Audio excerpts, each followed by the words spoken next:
My addictions, my core addiction was food. I was an extreme bulimic anorectic.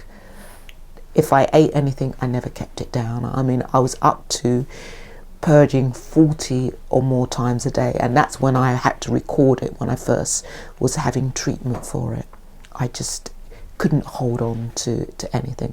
And I was an addict. I couldn't walk past a shop with food in and not stop and go in and buy it. I couldn't walk past a table, and then, cocaine was something that gave me respite.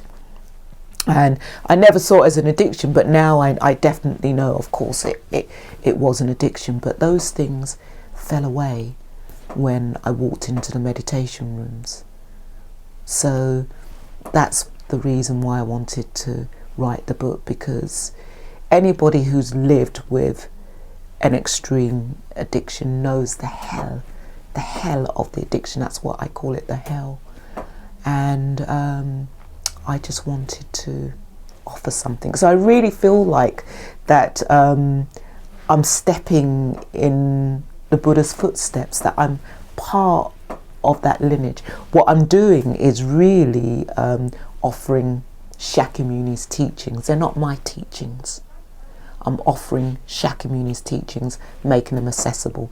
Both Paramabandhu and I are doing that from our different ways in to the book. I mean, for him, Paramabandhu, very different story. Came from, comfortable, privileged life, became a medical student, specialised in psychiatry, but at the same time got involved with Buddhism and was really interested in how the mind worked, and was really interested around that notion of suffering.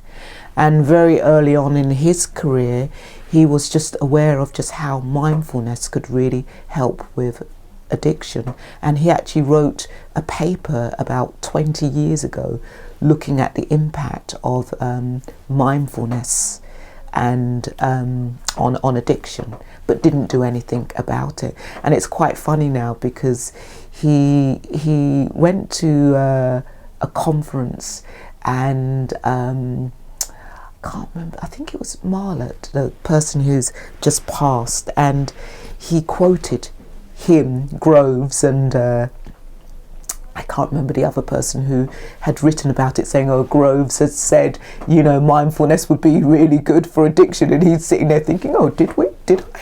And I had to go back to the paper to see. So, he obviously saw very early on, and then 10 years ago kind of got, kind of inspired with it, set up Breathing Space, which is absolutely fantastic at London Buddhist Centre. It's their part of their Engaged Buddhism, where they offer mindfulness-based cognitive therapies for depression, for stress, for addiction.